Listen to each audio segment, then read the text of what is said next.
Bueno, entonces, del mismo modo, a modo de resumen, vamos a ver ahora los casos de ausencia de conducta.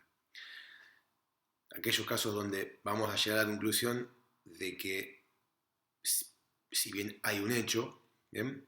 El mismo, y hay un hecho humano, el mismo no va a ser voluntario, o en términos de funcionalismo, era inevitable, y por ende no lo vamos a poder conceptuar como acción o como conducta, y vamos a detener el análisis de la teoría del delito en ese estadio. El primero de los casos es, lo mencioné en el video anterior, en la clase, en esta misma clase, es el primer caso es el de la fuerza física irresistible.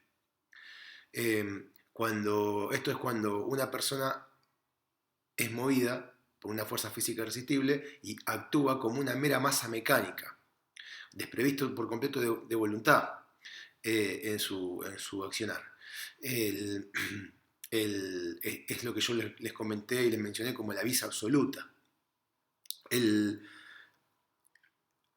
el sujeto actúa movido por fuerzas externas. Pueden ser humanas o pueden ser de la naturaleza. Pero vamos a hablar sí de fuerzas inevitables, ¿no? Que lo determinan a causar un determinado resultado. El ejemplo más nombrado por la doctrina es un viento fuerte que empuja a una persona contra una vidriera, puede romper, puede lastimar con un vidrio a alguien que estaba del otro lado, que estaba a su lado.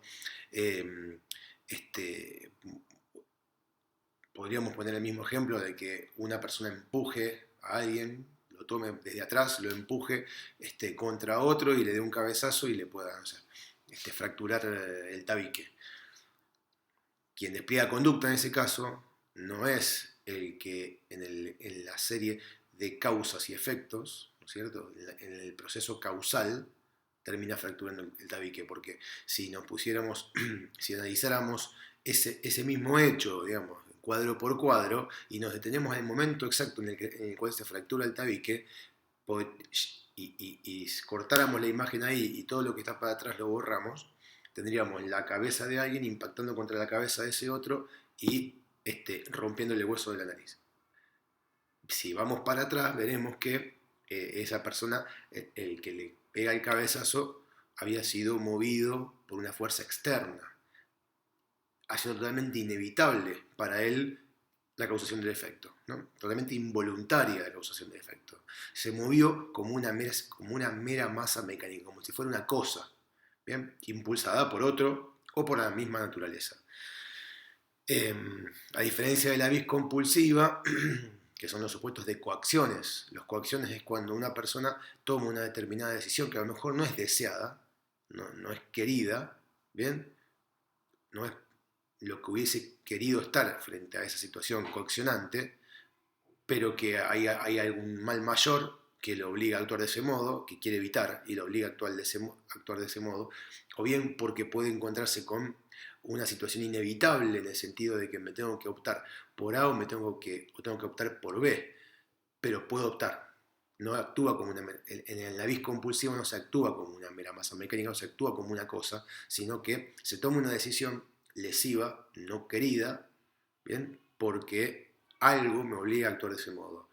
Evitar el daño para otra persona, evitar un daño para mí mismo, o simplemente tener que optar por una u otra cosa. El famoso ejemplo que vamos a ver después cuando veamos culpabilidad es el del náufrago que tiene una tabla, ¿no? Y que en esa tabla puede sostener el peso de una persona y tiene que elegir entre su vida y la vida del otro y probablemente elija la propia, salvo que actúe heroicamente, o bien el famoso caso del padre que tiene en una misma situación, está flotando, puede solamente agarrar un hijo y tiene dos hijos, tiene que elegir entre un hijo y el otro hijo. La, la opción por uno o por otro no es querida de ningún modo por ese sujeto, pero es voluntario cuando él elige por uno o por el otro, ¿no? Entonces eso es una coacción, es una situación que la persona actúa coaccionada, pero actúa, hay conducta, hay acción. En la fuerza física irresistible, en la vis absoluta, no hay conducta, no hay acción, se mueve como una mera masa mecánica. Eh, Luego tenemos, algunos autores mencionan como la fuerza física irresistible interna, otros como actos reflejos. Serían aquellos movimientos biológicos del cuerpo humano. ¿Bien? Ejemplo, la acción de estornudar, un tic. Eh, es aquel movimiento. Respirar es un acto biológico que de algún modo se hace sin voluntad, ¿no? Lo tenemos incorporado de tal forma que no lo pensamos cuando lo hacemos. Entonces, son actos involuntarios, son actos inevitables, ¿no? Eh, eh, Normalmente, obviamente que respirar no tiene consecuencia jurídica, pero y mucho menos relevancia penal, pero en algún caso podríamos pensar que sí, vamos a suponer si una persona tiene que evitar que un asesino encuentre a alguien que está buscando para matarlo y vos estás escondido con la eventual víctima y estornudas y te escuchan y en virtud de que te escuchen lo matan al otro. Ejemplo, que lo he leído alguna vez por ahí, no es el ejemplo más feliz, pero tampoco es tan fácil encontrar eh, estas situaciones tan abstractas, ¿no? Refleja bastante bien lo que hablamos cuando hablamos de actos reflejos, actos internos del hombre.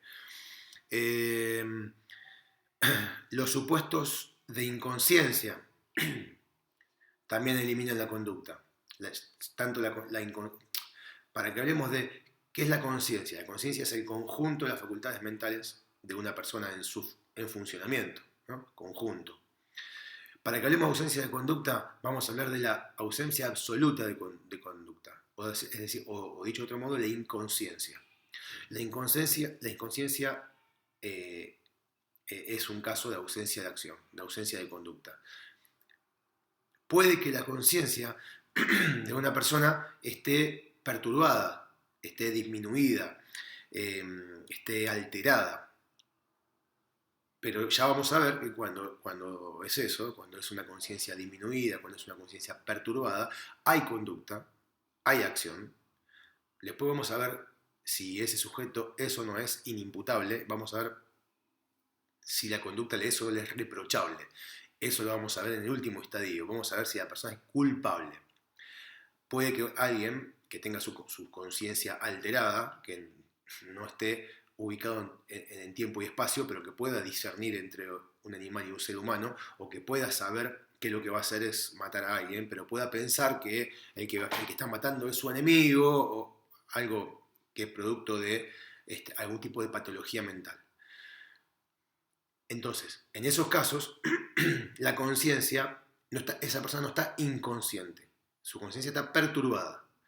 Al estar, de algún modo, tener algún tipo de conciencia, hay acción porque esa persona hizo eso, matar a alguien, como pudo haber hecho otra cosa. Pudo no haberla matado, pudo haberla tomado a golpes, pudo haber salido corriendo en su estado de conciencia alterada, perturbada. Entonces, para que hablemos de ausencia de acción, para que hablemos de ausencia de conducta, tiene que haber inconsciencia, o sea, tienen que estar anuladas las facultades mentales de la persona. Inconsciencia, como entendemos nosotros, que es una persona inconsciente. ¿Bien? Alguien que está desmayado, alguien que está dormido, alguien que está en estado de coma. ¿Bien? Alguien que está sufriendo, por ejemplo, un cuadro de epiléptico, un trance epiléptico, un ataque de epilepsia. En esos casos hay nulidad absoluta del uso de las facultades mentales y por ende el acto que realice, aunque cause efectos jurídicos, ¿bien? No va a ser considerado conducta. Bien, si alguien está parado en la terraza de una casa y se desmaya, y desmayado cae, y cae encima de una persona que estaba abajo y le quiebra el cráneo, esa persona, siguiendo la causalidad, siguiendo las causas y efectos, es el causal de la muerte del que estaba abajo, pero lo hizo de forma totalmente involuntaria, actuó bajo un supuesto de involuntariedad por inconsciencia. En términos funcionalistas, el resultado fue totalmente inevitable para el que se desmayó. No es algo que pueda controlar esa persona. Yo en la clase anterior creo que les había puesto el ejemplo de una persona que conduce un vehículo y sufre de golpe un ataque de epilepsia, ¿no? Y tiene un accidente, algo totalmente... Y puede lesionar a otra persona producto de ese accidente, además de él mismo. Entonces todo eso son casos de inconsciencia y no hay conducta de ninguna forma podemos continuar con el análisis de la teoría del delito.